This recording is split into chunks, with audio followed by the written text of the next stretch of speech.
This is Envision Self-Healing Podcast, episode number 34.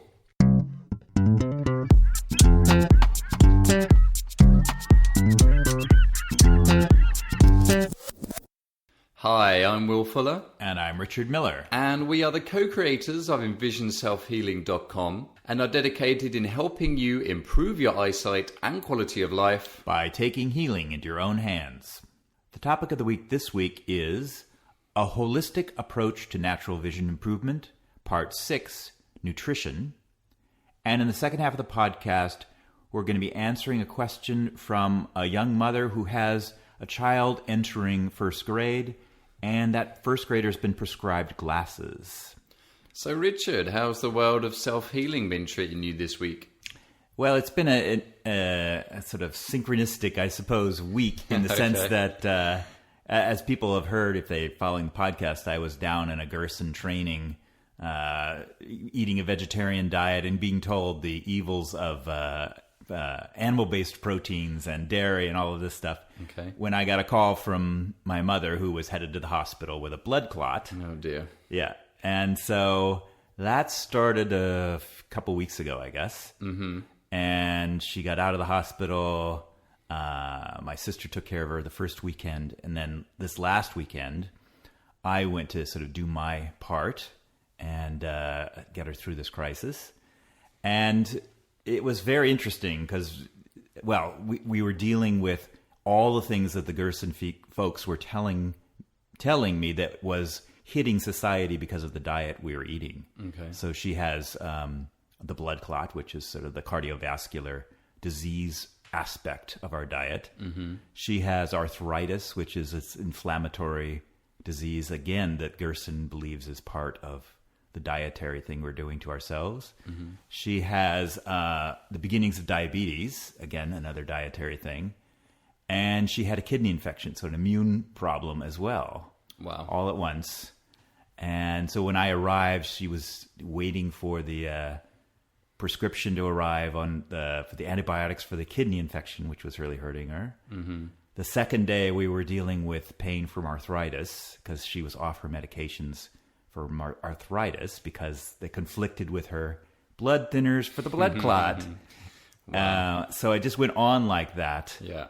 And then when she started feeling better, she was sending me out to get burgers and fries because she wanted some comfort food. I'm like, wow. Yeah, make her feel better. And I'm cleaning out her refrigerator for her and finding like a bag of frozen blueberries, a few homegrown. She does grow her own vegetables, just doesn't eat very many of them. But a few eggplants, and everything else was animal protein, basically. You know, wow. It was. And you're also saying a lot of cream. Yeah, right. Every cup of coffee, every cup of tea had to have half and half, not milk, but half and half in everything. Wow, and it's just so sad that the doctors are prescribing drugs instead of looking at the cause of what. Yeah, no mention of diet at all from the doctors at all. And the other thing that was interesting was the rheumatologist prescribed something for the arthritis. The GP was dealing with the blood clot, and there was this miscommunication. They didn't communicate with each other. Wow. And then people were coming from the hospital to check her blood every day. It's a mess. The whole medical system, even when it goes well, it's just a mess. So. And to think it could all be easily avoided. Exactly, through some sort of dietary change. Wow. So, and that, as it affected me, here I am, because I don't drive and I didn't want to, and I took a bus to my mother's house, and I'm stuck in a town where the closest organic vegetables are a good cab ride away. Or somebody's garden next door. Maybe so.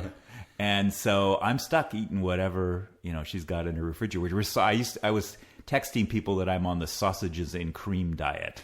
Because that's what she had in her refrigerator, sausages and cream. I have to say, she comes from an English parentage. Yeah. So it sounds familiar to you, I does. assume. It does, right? Definitely. Yeah. A couple of bangers. Yep, exactly. And carbs and some mash. Exactly. So I was I could feel, after experiencing Gerson and feeling what my body feels like on Gerson, and then being on sausages and cream, you could feel your heart increase. Yeah. The pounding in your chest increases. Trying to cope. It was, and I was craving like vegetables, but here I was stuck. I really couldn't leave because. And that's a good point you made there, because it's one of those things where once you see the benefits of something yourself, instead of just being told it, you're that much more likely to be motivated to continue, the diet. Right. Once you actually feel better on fruits and vegetables, then it's so much easier to not eat, meat and dairy and, to go and exercise when you know how much better you feel. It's just the simplest thing, like breakfast now. I used to, because I've had all these food allergies through my life. Mm-hmm. I had a steady diet of eggs every morning for 20 years maybe now. Mm-hmm. And the Gerson introduced me to the oatmeal for breakfast diet. And I feel so different on it. And I can't even face an egg anymore. It's like it's not because I'm sick of them. It was just, I can feel in my chest what it would feel like if I ate those eggs now. It's very different. So, and I guess I felt like that when I did exactly the same as you when I first started doing a strict diet. And I felt so much lighter.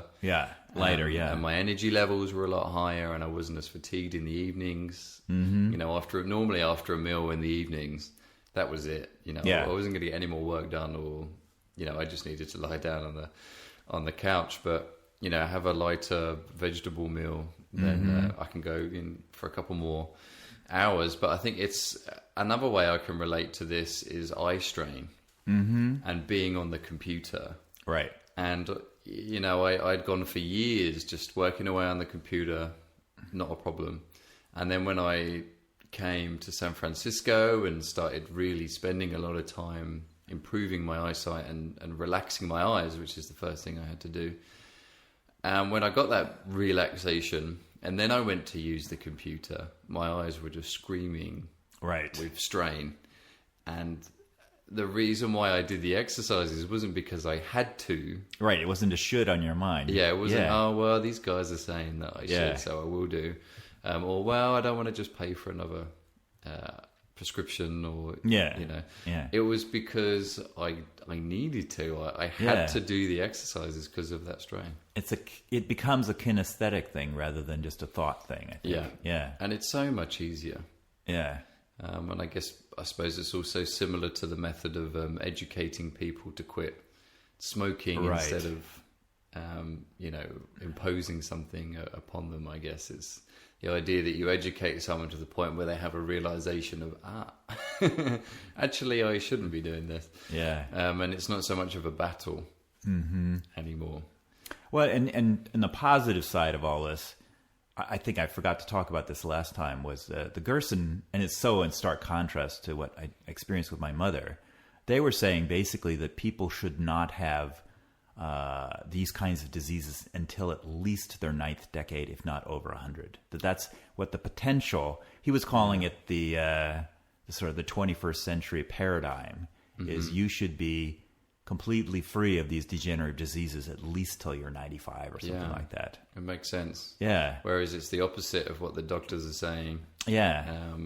When you reach 60, when you're 40, presbyopia, when you're 60, cataracts, when you're 70, macular degeneration. And probably 55, arthritis, heart disease when you're 65 maybe. Yeah. And certainly stroke or, some. Yeah. So, and then he said that basically we have the potential for living to 120 if we really lived the way we could. Right. That really what we're going through is this epidemic of degenerative diseases that are based on our diet. So like arthritis, all of these things are, in the Gerson approach, are all diet-based degenerative diseases. And it's a relooking at those diseases as accelerated aging. Okay. So aging, the way he described it, it's like rusting. It's oxidation.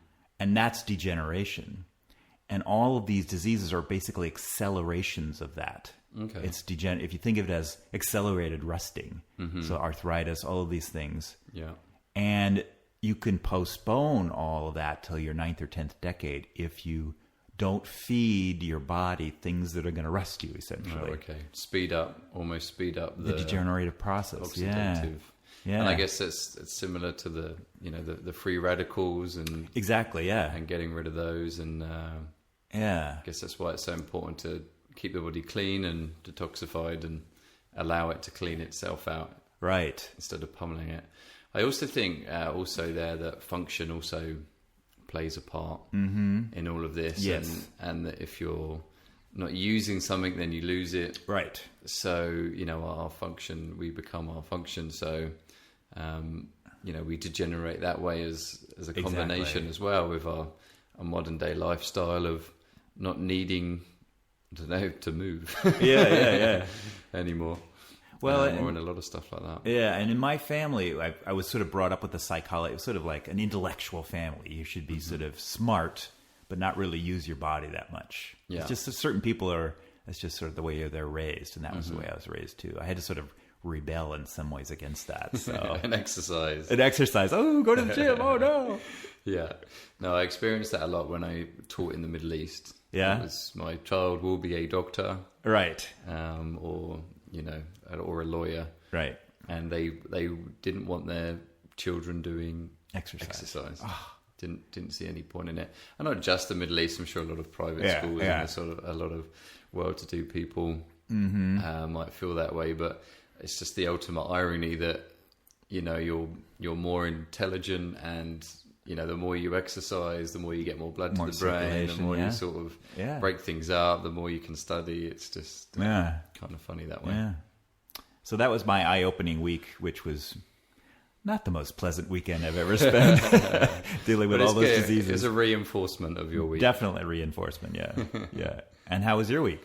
Yeah, good. I've as you know, I was yawning before this podcast. You were. It shows that I'm still getting up at 5:30 in the morning and dedicating a good couple of hours to my exercises every morning and sort of getting to grips a lot more with the new exercises that I've been doing. Getting a bit of a routine going now with the peripheral meditation and sort of the discovery work with the periphery, and it's connecting with the brain, and it also throws up some emotional stuff, and it's interesting. It's a real process of trying to spend that time with your condition, I guess, and working with it, and also accepting a lot of stuff and also rejecting a lot of stuff. It's really it's really interesting. But I've noticed, I think Friday last week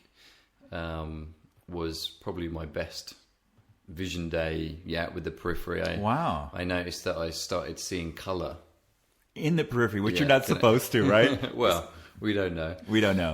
They're now saying you can see color in the periphery, which is sort of connecting. It's sort of changed from random objects or just movement to now, I guess, more of a physical structure with some color. And I was walking to see one of my friends at Strictly Bluegrass, which they have here in San Francisco. And he rang me up one afternoon and said, do you fancy coming? And I said, yeah. So walking over was when I noticed. And I was like, wow, this is great. And I noticed the improved periphery. And I walked up to his apartment and he wasn't there. And he said, I'm round the side. So I walked around there and he threw a bike in front of me. Wait. Not deliberately, right? Well, he gave me a bike. And he said, right, come on. He's like, oh my God, my friend's here and we're gonna bike down because it's at the other end of Golden Gate Park. So I was like, this is one of your goals / nightmares, right? It is, yeah. I've not ridden a bike for maybe 15 years. Was the last time I rode a bike, and I thought, well, what am I going to do? Am I going to say no? I'm going to walk, and you guys get you guys bike. So and I was having a good peripheral day. Right. Anyway, I thought let's just jump on the bike. Oh my God! So I did, and we rode down Golden Gate Park and we were crossing some roads, and these guys were used to riding their bikes, so they're zipping around people and zipping into the road and out the road. Stop for a minute. Do they know you have RP? No. Oh. So anyway, it was relatively fine. I mean, I followed them relatively closely. Ironically, the speedway that we did was almost training for me, and it was in the same setting. Right. Those of you that don't know, we did a podcast a while back on speedway, which is those motorized. It's not speedway. It's something else like that. Really? We'll remember it before the podcast. I'll come up with it. So it's one of those things where you stand on it and it moves. Segway. And There we go. So so ironically, I was sort of used to that feeling of being in motion. Right. While I was moving, so that I was sort of coping with it. I guess the things were like crosswalks and. Right. I didn't know whether a car was just going to... Well, you just adopt the San Francisco... Well, it's true of any major city, the bicycle mentality, which is, I own the road, you watch out for me, and just start driving. But they closed down a lot of Golden Gate Park because of the festival and some of the roads, so I just had free reign, and it was pretty amazing. And I did take a picture of myself on the bike. I was that confident. I took a picture of myself whilst on the bike. You can't on the bike? I know. No, wait, you were moving? I was moving, and took a picture of the same. I don't recommend anybody doing any of this. Anyway, it was with your new iPhone. You pulled out your new iPhone? No, I got that the next day. Oh, okay, good. That was my achievement. Okay. That was my reward for riding a bike for 15 years. So anyway, I was almost peaked too soon. I don't know. I've hit my goal before I was meant to. No, that's right. I wasn't meant to do it for another couple of years yet. So all right, you got to up your goal then. Fly a plane. Yeah. So anyway, so it's. I mean, it was forced upon me. Yeah. So the challenge now is to do it. Yeah. Consciously, from myself. Right. And actually go out there and try and ride a bike and wear elbow pads and a really hard hat. So, but anyway, I mean, it was fine. Wow, that's impressive. No issues whatsoever.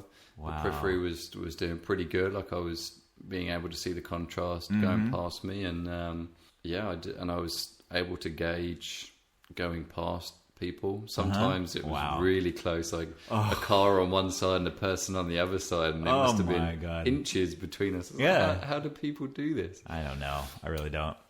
So anyway, I did that. So that was a nice little pinnacle for me. I'll post the picture up on Facebook that I took of myself.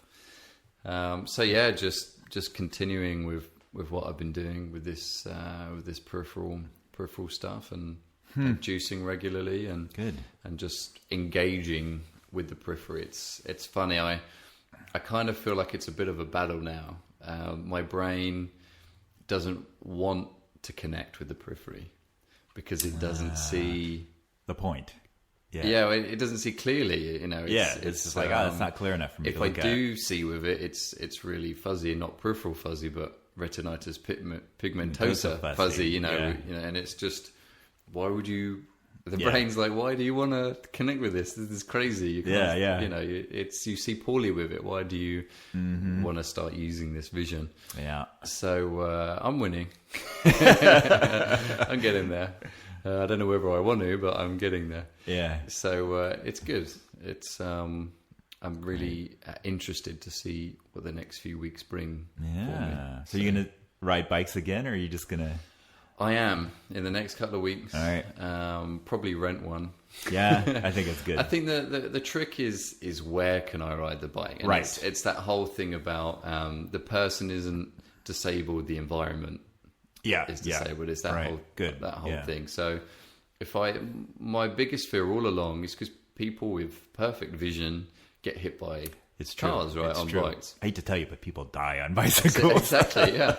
So, I always felt if it was somewhere where there wasn't that issue, then I would be fine. Yeah. And I think now that this was forced upon me, I need to now take it a step further. And I was talking to Dr. Mir Schneider the other day, and those of you that don't know, when he started developing his vision after being blind, he used to ride his bike with pieces of paper Well, first he wrote it when he barely could see anything, and he would run into stuff all the time as a kid. Then when he did the exercises, he would wear a piece of paper blocking his central vision and only looking with it. It's like the opposite of you, basically. He had no central vision and only periphery. Yeah. He still does that, I think. Yeah. So I told him the other day that I dedicated a bike ride to him the other day. He was very pleased about that. But I'm not quite ready to do that. Okay. To wear a piece of paper on the bridge of my nose. No, maybe not. I don't have health insurance, so it's probably not a good idea. I'm going to wait till Obama gets elected. There you go. And then I'll start riding the bike. Oops, we just went political there, Will. Oh yeah. No, only for the health. Oh no, we cut that out. It's fine. All right. So I think it's about a good time to move on to topic of the week.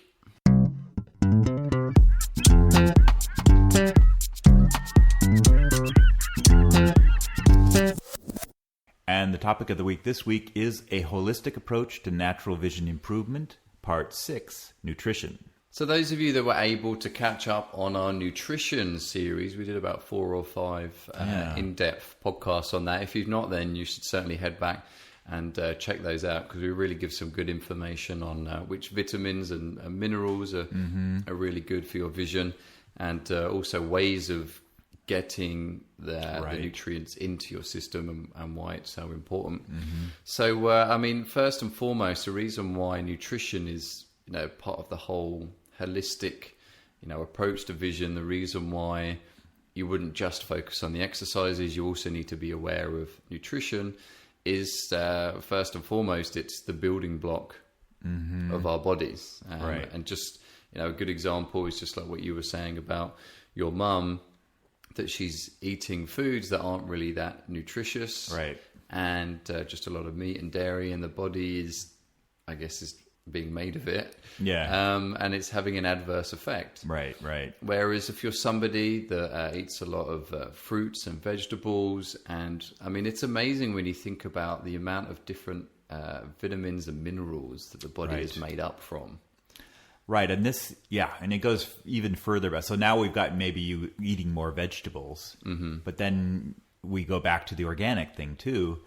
Then the soil that the vegetable's grown in has to have those minerals that you're talking about. To get to the vegetable, to get to your mouth. And then you have to eat some of those vegetables raw in order to get enzymes and things like that are destroyed by cooking. So there are some qualifications on getting how you get those minerals and vitamins.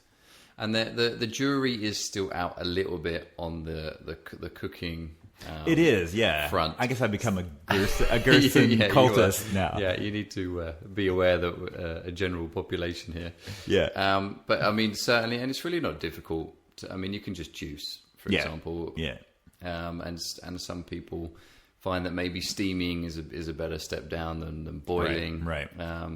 And also some people feel that by steaming, you opening the pores or something, it's easier to digest. Right. So there is. I'm not actually advocating being a raw foodist, but having a certain percentage of your diet, salads and things, just simple raw foods that we're used to eating. So it is, unfortunately, it is actually quite a big step away from the current paradigm of nutrition. I really wish it was simple. I mean, it is common sense, really, when you think about it, and it's only really been the last years, have my eyes really been opened up to the whole things like poor soil, things like ingesting pesticides, which is putting the body under strain and hazards. So if the body is being produced, you want to make sure that you've got the best vitamin and minerals and health substances in order for the body to function at its best. And for vision, what better example than having plenty of vitamin A, which is what the retina is.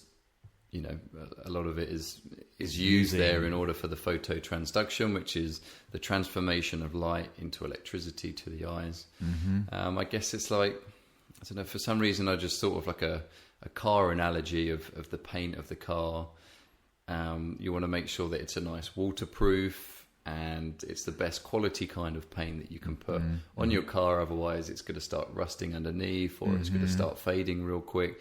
It's if you think of the retina as that front that front man, so to speak, and you want to make sure that that is functioning at its best, so that when it receives a signal, everything else is so much better for it. And I mean, just the fact that that you can get certain conditions from not getting enough vitamin A just goes to show how important it is. And there are plenty of studies out there now on how vitamin A is essential for our eyes, and also lutein. Right? And lutein, which is, I think they have less data on how exactly lutein would be processed, but they now admit that it's probably essential to the macula in particular, because that's where the lutein is in the macula. So and the zeaxanthin, right? Zeaxanthin, yeah. So we're lucky because the Western medicine can make money from vitamins and minerals. So yes, they'll tell us which ones are important at least, and then we'll go and juice for them instead of buying the pills. So they are doing research into this, which is great because they want to sell pills. Yeah, because they can't make money from eye exercises, unfortunately. So I guess some of you that feel that you're not getting a rich diet, then certainly things like supplementation is going to be beneficial for you. But really, just think of it, if anything, even though organic food is expensive and it can be difficult, sometimes you don't have the time to prepare nice healthy meals. That old saying of "you are what you eat," and we all hate it because it was drilled into us, and then at the same time they drilled into us a poor diet. So we went into this nutrition much more in those podcasts, but I guess to summarize, we would say you want to get a lot of beta carotene and lutein in your diet to maintain good vision, and those are basically carrots or colorful fruits and vegetables, and greens, dark greens. The lutein is in the dark greens. Beta carotene's in the yellow of the carrots. Yeah. So, and I think they call kale the king. King, yeah. Kale is king. Kale, yeah. So kale's very good. Kale, Swiss chard, collard greens, and spinach are very high in lutein. And you can see how unfortunately, this is very different to how we're sort of raised, and at the moment how we believe, about healthy vision. There's still this thing about that there's a myth that carrots are good for your eyes. Yeah. Only the other day I saw that on the internet, that somebody was saying how it was made up to make probably the carrot industry. There is no such thing as the carrot. I guess there is a carrot industry. But. But you can see that if you eat in this way and you've got these good healthy building blocks for your whole body, that your eyes, they're just going to be that much more healthier, and you're going to be able to maintain good healthy vision and for a longer period of time. Yeah. So that's maintaining your vision. So there's a point where this nutrition can also improve your vision, can actually lead to, and I guess I saw that with the Gerson diet, my vision actually improving. Yeah. So you had a client who also saw improvement, right, in his vision? Yeah, he came because he had floaters. Right. And fuzzy vision, and he came and we went through the exercises for the floaters and talking about relaxation of the eyes. And he mentioned how he had stopped drinking alcohol, coffee, and how he stopped eating fast food. And I asked him why, and he said it was because he noticed that his vision actually got worse. And that he only realized after he did a cleanse, and after that cleanse he noticed how clear his vision was. Wow. And then when he went back to his old diet, because you don't know, right, until you go back, that he noticed a larger occurrence of floaters and fuzzier vision, and he just accepted it, and he was just the same as what we said about when you realize things like this. Yeah, it's so much easier to stop. Yeah, or to keep continuing doing something that's good for you when you see for yourself. Right. Yes. Literally see for yourself. Yeah. So maintaining and improving your vision by having these healthy building blocks, and I guess we just hope that it's common sense, really. It really is common sense. And unfortunately, we only know what we're told, really, until you experience it yourself. And there is a big push in this direction now. Yeah. For people to understand the basics of this, and to think that our ancestors had it down, only 150 years ago. this was just common knowledge, they'd be like, of course, eating a healthy diet is good for your eyes and good for your body. Why wouldn't it be? Yeah, yeah. So I guess the other thing as well that nutrition is going to be good for is actually helping with specific visual conditions. Right. And also how having poor nutrition can indeed create conditions. So an example, like I said before, is that if you don't get enough vitamin A, then it can actually create night blindness. Right. Which is actually quite a serious condition in third world countries. Right. And that's maybe the main condition they've studied in terms of nutrition. They're not tend to be oriented towards researching this kind of thing. Yeah. But that one they have narrowed down to.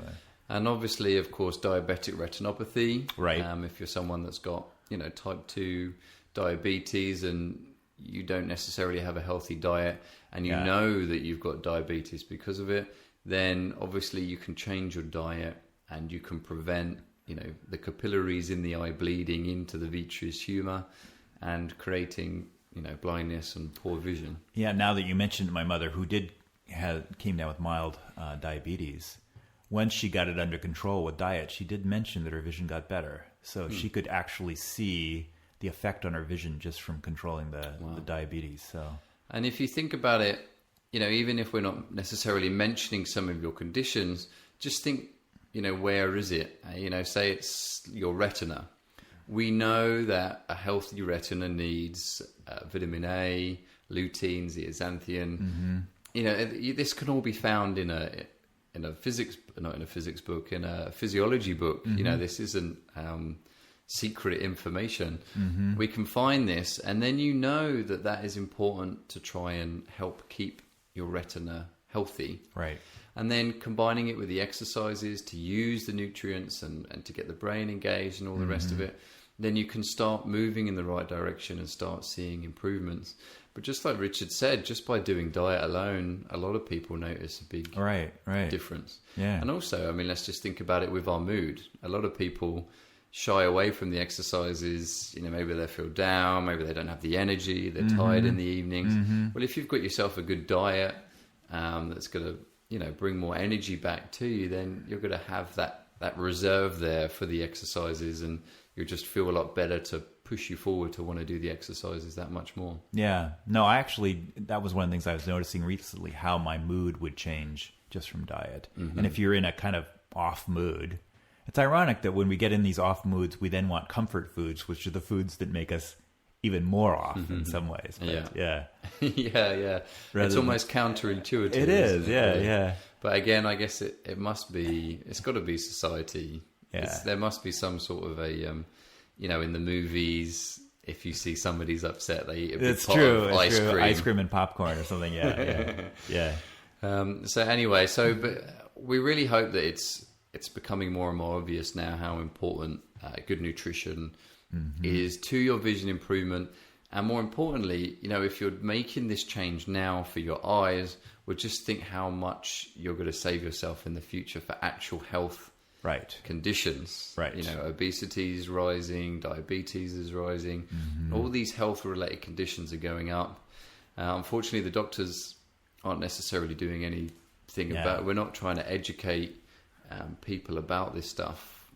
Which is what we should be doing, instead of trying to invent pills that can be sold and make billions of dollars. Right. Well, and everything's basically blamed on genetics now. And then here's a way of looking at it, though. Let's admit that there are genetics factors involved, and just let's say that everyone has a tendencies towards some form of degenerative disease genetically.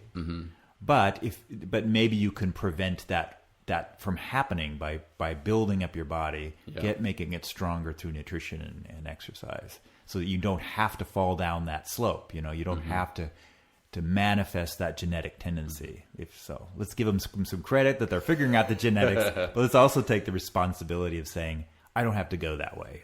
I can be different. Okay, great. Well, it's a good time to move on to question of the week.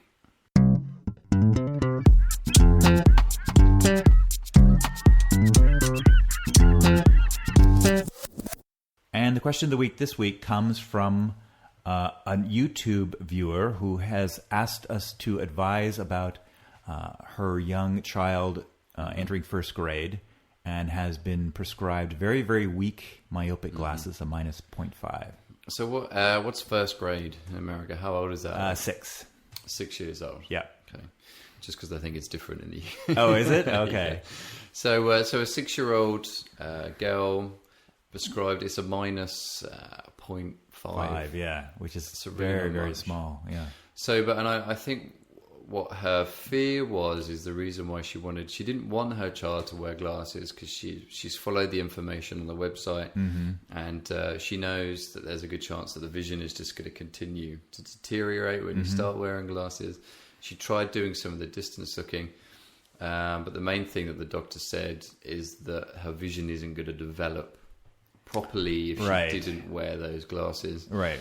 It sounded in the email that we got that there was some confusion there because she could see in the distance. She could maybe read the numbers on a door across the street.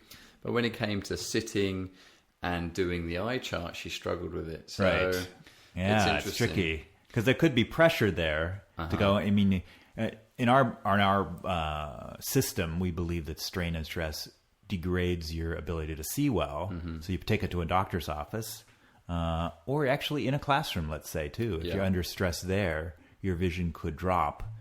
And suddenly you need glasses when, you're out doing something else. You don't need glasses. Yeah. So. And the fact that at that age, the eye is just so flexible. Right. It doesn't, those of you that don't know, myopia is a condition where the eyeball elongates. So it means that when the light enters, it falls short at the fovea, which is the detailed part at the back of the retina or the back of the eye. And it means that images aren't seen clearly. So when you put the glasses on, it means that the image could be pushed further back, so it lands on the back of the detailed part of the eye, so we can see clearer. Now, the eye tends to become a lot firmer around 21. Right. So that's why we ask people when they say they've got myopia, did they wear glasses as a child or in their early or middle adulthood? Yeah, it's important. Because if it's early, then it meant that it's the type where the eye is elongated. Yeah. And if it's as an adult, it's more that the ciliary muscles have stiffened, so it's not flexing, doing the job that it needs to bend the light to hit that detailed part of the eye. Right. So as a child, you're at the perfect age to do the exercises before it becomes more solidified and a bit more difficult to overcome. Right. So doing a lot of distance looking, which again is what we did anyway as children, right? We never used to sit indoors all this time. We used to be out in the field playing. And there was a recent article that came out on the BBC website, and it was a study that showed that now at nearly 90% of the Asian population or school leavers are wearing glasses. Now, before you ask your eye doctor, it's genetics. Right. But what they're saying is that the genetics doesn't explain that 20 years ago, it was 20%. Right, unless the Asian population is evolving towards myopia very, very, very, very, very quickly. So in 2 decades, it's gone all the way up to 90%. Yeah, there's no explanation in a genetic reason for that. So what they're looking towards, and which is something that we always say, is that it comes from this extra pressure now in the East for academics, for literacy, always sitting and reading and studying from a very young age. And what that does is that causes working from near all the time, being indoors, causes the eyeball to elongate due to the strain that it's under.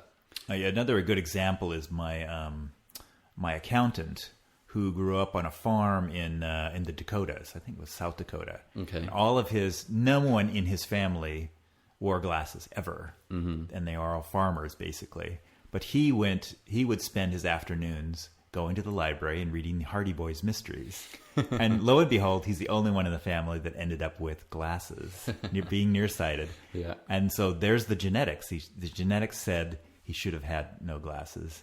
But the Hardy Boys did it to him. So. Although I wonder if his grandfather or grandmother might have worn glasses at some point, or maybe a long lost auntie wore glasses, which meant the genetics passed down to him. So. Oh, you would think of that. I think all his relatives were. Well, that's within... what they say, right? We've got to find somebody. Yeah. It's like this lady, because she said that she was told it was genetics. Her husband doesn't wear glasses. Right. She has maybe 0.5 nearsighted and 1.0 farsighted. So I said, well, how can this be genetics? She sort of laughed and said, well, she must have got half of one of my eyes, which is the only way she should have got it. But it's kind of sad, really, because now she's been wearing these glasses all the time, for far work and near work. Right. So it means that the eyes are now continuously under that strain. And of course, it means the condition's just going to get worse and worse. Yeah. So, unfortunately, she's going to probably end up at maybe a -5. Right. And anything over that is considered high myopia and can start getting dangerous. Right. And there's almost, once you kind of go down that path, and if you want your child to be academically achieving, it's almost a self-fulfilling prophecy at that point. So, and it's really difficult because we're not saying people shouldn't study. We both went to university. We both encourage people to study all the time on their condition, and this is very important. But the trick now is as a society, I guess, we need to accept responsibility that our new lifestyle is affecting our vision. It is detrimental, and that we're not saying just stop it. We're saying let's start integrating ways to prevent strain, not just stop reading altogether, but take palming breaks, take peripheral vision breaks, go do some distance looking. Also, this study said that a lack of sunlight, they're finding that could be connected. I've not heard that before, and I don't know any more studies in that, but we certainly do a lot on the sunning exercise and the benefits that the sun gives us. And of course, medicine is turning us away from the sun. Right, yeah. You're going to get skin cancer. Right. And in fact, more people die from conditions of not getting enough sun than they do skin cancer. So, but it's just, this continual fear that's being pushed on us. So, and obviously you need to be sensible with all this stuff and still wear sun cream and don't be out in extreme sunlights and whatnot. But we're just saying that that with this kind of thing, and it's very difficult with parents because you want to make the right decisions all the time. Oh yeah. And you can only really go on what you're told. So, you've got your ophthalmologist or your optician sitting there saying, well, you should definitely wear glasses because your child's vision isn't going to develop. And then you got these two guys in San Francisco saying, well, actually that's what's causing the problem in the first place. And it's very difficult. But I guess the thing is just to try and play with it, I guess, and see where you lie, and maybe do some research yourself. Well, and at least get your children out and playing. I mean, no one can deny that being outside, and that's what this BBC thing, basically what their study was saying is the children who spent more time outdoors, their vision was better. And they don't really know what specifics about being outdoors is helping that. So don't worry about why. Just have them outside more. And again, it just makes sense if you think about it. It's only really been in the last 100 years, 150 years that literacy has been be enforced so much on us. Well, and then things like, we used to go inside as like my accountant did and read books on occasion, but now they're outside with their Walkmans and they're, not true. Walkmans. What are those things called? Game Boys. There we go. Okay, yeah. I'm not very electronically oriented and I'm very behind the times. Yeah, I think it's a Nintendo DS now. I'm really behind the times. Yeah. Anyway, but I'm sure you could find one on eBay for a bit of money. Yeah. All right, great. Well, I hope you've enjoyed this week's podcast. And indeed, if you didn't get a chance to check out this whole series, then head back on iTunes or YouTube, or indeed on our website, and have a look at some of the other podcasts that we've done on understanding holistic approach to self-healing and Envision improvement. So if you like a little bit more information on this, then you can head over to our website at envisionselfhealing.com, and you'll see a lot more podcasts there, along with some video blogs that both Richard and I do. And you will also be able to get your hands on a free ebook where we talk about some real fundamentals of vision improvement and again how modern day society is indeed affecting our eyesight and how we can avoid a lot of the conditions that a lot of us are experiencing. And you can also head over to our Facebook fan page where we're going to post some pictures over there. I'll stick a picture up of me riding the bike, although it does just look like my head and some background. I was still, slightly petrified. You should have been. Anyway. And of course, we're not recommending that everybody goes out and starts riding their bike. Especially our RP people, please. With vision conditions. Yeah. Don't try this at home, I guess they say. I'm probably being overly concerned anyway.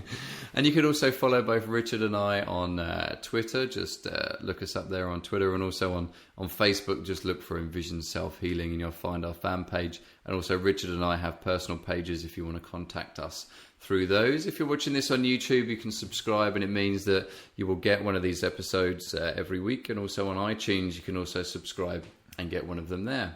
So good luck with your eye exercises this week, and happy healing. And have a good week.